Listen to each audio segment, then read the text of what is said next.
Varicose veins కి సరైన చికిత్స కోసం సంప్రదించండి ఎవిస్ హాస్పిటల్. నమస్తే, వెల్కమ్ టు సుమన్ టీవీ. నేను మీ యాంకర్ సిరి. ప్రస్తుతం చాలా మందికి కూడా వసంత పంచమి ఏ రోజు వస్తుంది అన్న డౌట్, దాంతోపాటు ఆ రోజు మనం చేయవలసిన పూజలు, ఆచరించాల్సిన నియమాల గురించి ప్రతి ఒక్కరికి కూడా రకరకాల సందేహాలు ఉన్నాయి. వీటన్నిటి గురించి ఇన్ డీటెయిల్గా మనతో మాట్లాడడానికి వేదిక్ ఆస్ట్రాలజర్ ఉమా గారు ఉన్నారు. వారిని అడిగి తెలుసుకుందాం. నమస్కారం ఉమా గారు. నమస్తే అమ్మా. సో వసంత పంచమి చాలా మంది కూడా February 2 అని కొంతమంది అంటున్నారు, February 3 అని కొంతమంది అంటున్నారు. ఈ రోజు వస్తుంది, ఆ రోజు యొక్క ప్రత్యేకత ఏంటి? ఎస్పెషల్లీ విద్యార్థులు ఈ రోజు చేయాల్సిన పనులేంటి సార్? సరస్వతి నమస్తుభ్యం వరదే కామరూపిణి విద్యారంభం కరిష్యామి సిద్ధిర్భవతు మే సదా అంటారండి. అంటే ఈ వసంత పంచమి సరస్వతి అమ్మవారికి సంబంధించింది. సరస్వతి అమ్మవారి యొక్క జయంతి కూడా. అయితే వసంత ఋతువులో వస్తుంది కాబట్టి దీన్ని వసంత పంచమి అంటారు. మాఘమాసంలో వస్తుంది. అంటే మనకి ప్రారంభమైంది మొన్నే మాఘమాసం అండి. శ్యామలాదేవి యొక్క నవరాత్రులు కూడా మనం జరుపుకుంటూ ఉన్నాం. అయితే ఈ మాఘ శుద్ధ పంచమినే వసంత పంచమి, శ్రీ పంచమి లేదా నార్త్ ఇండియా వాళ్ళు బసంత్ పంచమి అని కూడా అంటారు. అయితే ఈ పంచమి నిజానికి 3వ తారీఖు మాత్రమే సూర్యోదయానికి ఉంది. మన యొక్క సాంప్రదాయం ప్రకారము సూర్యోదయానికి ఉన్నటువంటి తిథినే మనం ఆ యొక్క తిథిగా పరిగణిస్తూ ఉంటాం. అయితే 3వ తారీఖు మాత్రమే వసంత పంచమి లేదా శ్రీ పంచమి, సరస్వతిదేవి యొక్క పూజ చేయాల్సినటువంటి రోజు. అయితే పంచమి ఆ రోజున సుమారుగా 10 గంటల చిల్లర వరకు ఉంది కాబట్టి ఈ వసంత పంచమిని ఎలా సద్వినియోగం చేసుకోవాలని చాలా మందికి ఉంటుందండి. చూడండి సిరిగారు, సరస్వతి అమ్మవారు అంటే వాక్ ప్రదాయిని, వాణి, లలిత కళలకి, మన యొక్క టాలెంట్కి, మన స్కిల్స్కి, నోటితో మాట్లాడి బ్రతికేటువంటి ఆస్ట్రాలజర్స్కి లేదా నోటితో మాట్లాడి బ్రతికే ఎలాంటి వృత్తుల వాళ్ళకైనా, లలిత కళలు అంటే సినిమాటిక్ ఫీల్డ్లో ఉండే వాళ్ళు, యాక్టింగ్లో ఉన్న సింగర్స్ అయినా లేకపోతే డాన్సర్స్ అయినా, ఎలాంటి క్రాఫ్ట్లో పనిచేసే వాళ్ళైనా వాళ్ళ యొక్క ప్రతిభని బయటకు చూపించాలి, వాళ్ళ వెలుగులోకి రావాలి అనుకుంటే సరస్వతి కటాక్షం కావాలి. సినిమా ఫీల్డ్లో ఉన్న వాళ్ళకి కూడా సరస్వతి అనుగ్రహం ఉంటేనే వాళ్ళు రాణించగలుగుతారు.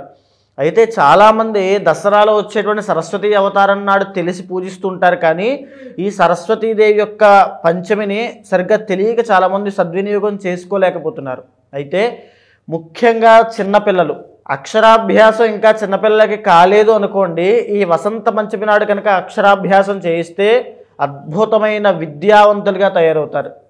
లేదా చదువుకునేటువంటి చిన్నపిల్లల చేత ఈ రోజున సరస్వతీ పూజ చేపిస్తే అద్భుతమైన గుణవంతులుగా అవుతారు. పెద్ద అయినటువంటి అంటే ఇంకా 10th క్లాస్ అవ్వచ్చు, ఇంటర్ అవ్వచ్చు, బీటెక్ అవ్వచ్చు, చూడండి వయసు అనేటువంటి విద్యకి సంబంధం లేదు ఎప్పుడూ కూడా.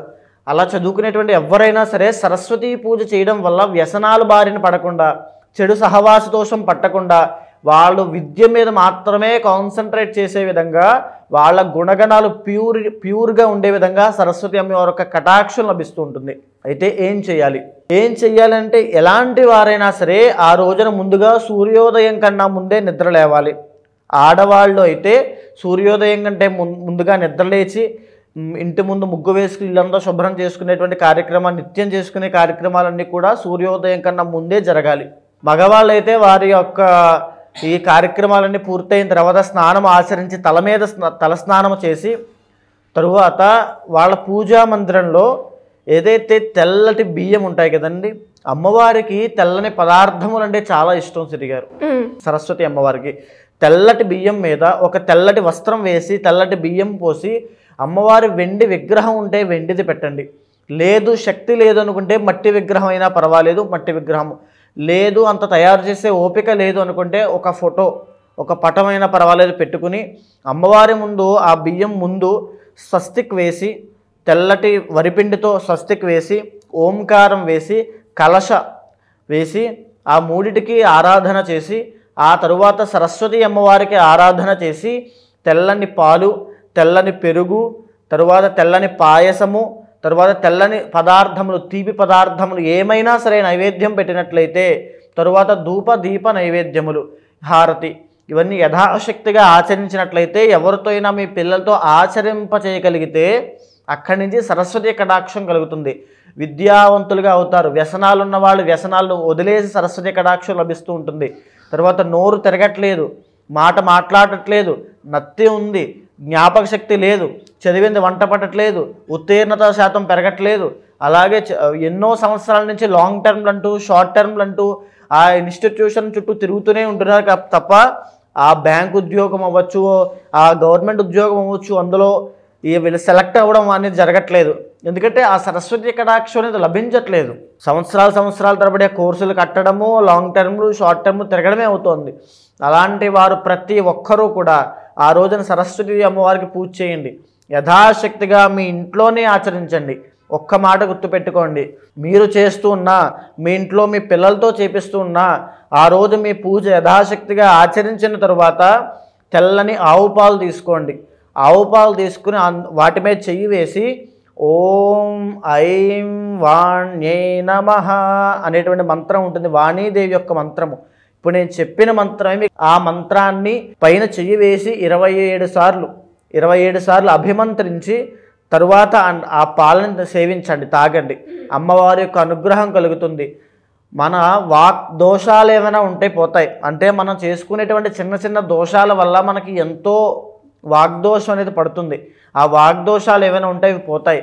తరువాత ఆ ఒక్కరోజు మాత్రం కనీసము మీ నోటి వెంట బూతు మాటలు మాట్లాడడం కానీ, దుర్భాషలు ఆడడం కానీ, అబద్ధములు ఆడడం కానీ, లేదా ఆ అమ్మవారి యొక్క మంత్రం చదివినటువంటి నోటితో ఈ ఉల్లిపాయ కానీ, వెల్లుల్లిపాయ కానీ, నీచ మాంసాదులు కానీ, లేదా మద్యం సేవించడం కానీ, ధూమపానం కానీ ఏదీ చెయ్యొద్దు. పవిత్రంగా ఉండండి. ఆ రోజంతా కూడా వాక్శుద్ధి కలుగుతుంది, అమ్మవారి అనుగ్రహం కలుగుతుంది, సరస్వతీ కటాక్షం ఉంటుంది.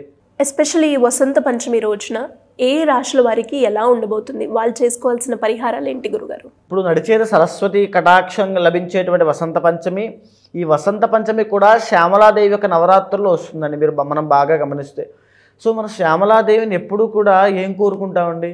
మన ఇంట్లో ఆర్థిక సమస్యలు, రుణబాధలు ఉన్నాయనుకోండి, అవన్నీ తీరిపోవాలని కోరుకుంటాం. ఇంట్లో పెళ్లి కావట్లేదు, 33 సంవత్సరాలు, మా అమ్మాయికి 33 సంవత్సరాలు వచ్చే పెళ్లి కావట్లేదు అనుకోండి, పెళ్లి కావాలమ్మా అని చెప్పి 9 రోజులు దీక్ష చేస్తారు, సిద్ధిస్తాయి. తరువాత మా అమ్మాయికో అబ్బాయికో వైవాహిక జీవితంలో తీవ్రమైన సమస్యలు వస్తున్నాయమ్మా, అది తీర్చాలి నువ్వే అని చెప్పి 9 రోజులు దీక్ష చేశారనుకోండి, ఆ సమస్యలన్నీ పోతాయి. తర్వాత సంతానం కలగట్లేదమ్మా అని దీక్ష చేశారనుకోండి, సంతానం కలుగుతుంది ఖచ్చితంగా. విద్య విషయంలో అభివృద్ధి లేదమ్మా, నా టాలెంట్ని గుర్తించట్లేదు. ఎంతోమంది ఈరోజు కూడా సినిమా ఇండస్ట్రీ చుట్టూ వాళ్ళ ఫోటోలు పట్టుకుని తిరుగుతూ ఉంటారు. వాళ్ళ టాలెంట్ డైరెక్షన్ ఫీల్డ్లో ఉంటుంది, యాక్టింగ్ ఫీల్డ్లో ఉంటుంది, ఎనీ క్రాఫ్ట్లో వాళ్ళకు ఉన్నప్పటికీ కూడా సరైన గుర్తింపు రావట్లేదు.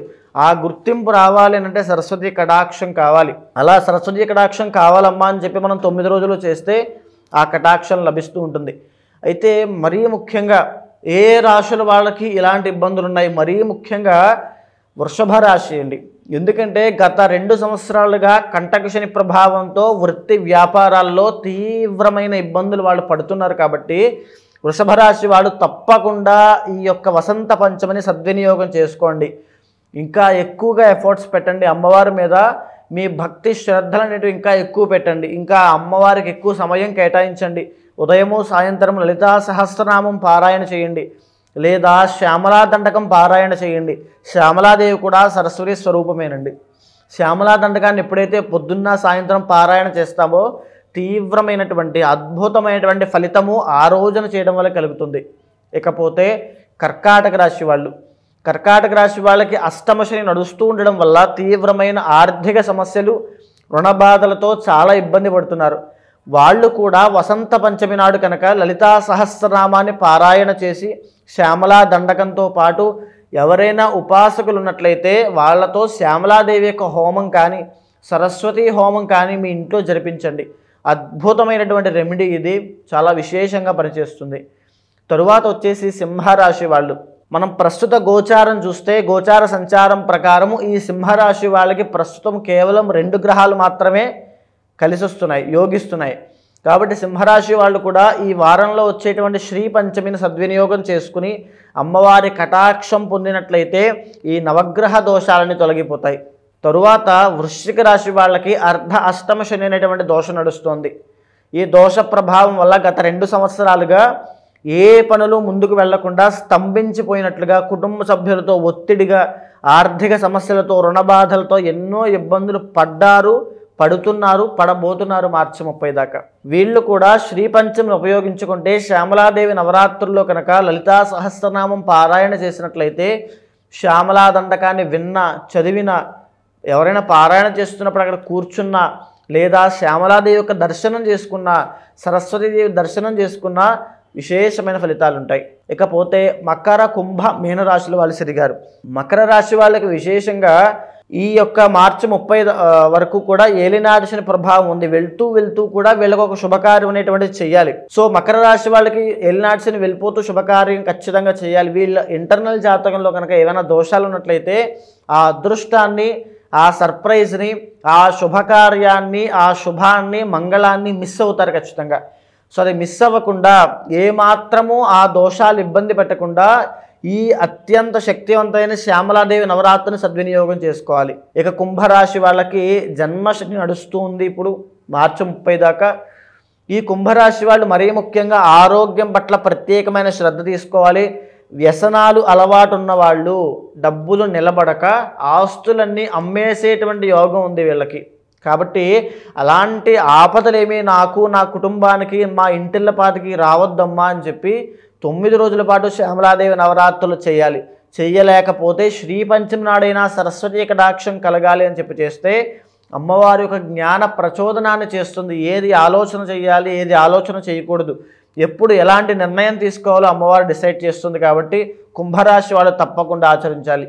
ఇకపోతే మీనరాశి వాళ్ళు, మీనరాశి వాళ్ళకి 2025వ సంవత్సరంలో ఎన్నో స్ట్రగుల్స్ అనేటువంటివి రాబోతున్నాయి. ఎన్నో ఛాలెంజెస్ అండి, ఎన్నో టాస్క్, ఒక టఫ్ పీరియడ్ అని చూడబోతున్నారు. ఎందుకంటే మార్చి 28 దగ్గర నుంచి 30 దాకా షష్టగ్రహ కూటమి, ఏలినాటి శని సెకండ్ ఫేజ్ ఆఫ్ ఏలినాటి శని స్టార్ట్ అవ్వబోతోంది. అదేవిధంగా గ్రహాలు కూడా అన్ని అనుకూలించట్లేదు, యోగించట్లేదు. కాబట్టి మీనరాశి వాళ్ళు డబ్బులు నిలబడకపోవడం అనేటువంటి సమస్యతో ఇప్పుడు బాధపడుతున్నారు, వాళ్ళకి తెలుసు.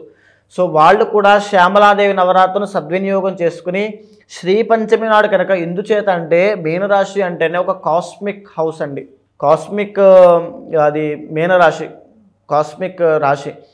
సో ఏంటంటే ఆధ్యాత్మికత, ధార్మికత, ఈ యొక్క దైవానుగ్రహము వీళ్ళకి తొందరగా కలుగుతాయి. ఆ కలగడానికి జ్ఞానము ముఖ్యం. ఎలాంటి సమయంలో దైవాన్ని ఆరాధన చేయాలనేటువంటి జ్ఞానము, ఆత్మజ్ఞానం కలగాలన్న సరస్వతీ కటాక్షం కావాలి. కాబట్టి మీ యొక్క మీనరాశి వాళ్ళకి నేను చెప్పాల్సిన అవసరం లేదు. ఎంతోమంది పండితులు కూడా మీనరాశిలో ఉంటారు. కాబట్టి సరస్వతీదేవిని ఆరాధన చేసి ఆమె యొక్క అనుగ్రహాన్ని పొందినట్లయితే మీనరాశి వాళ్ళు 2025లో అద్భుతమైనటువంటి రిజల్ట్స్ చూస్తారు. ధన్యవాదాలు గురుగారు. నమస్తే అండి.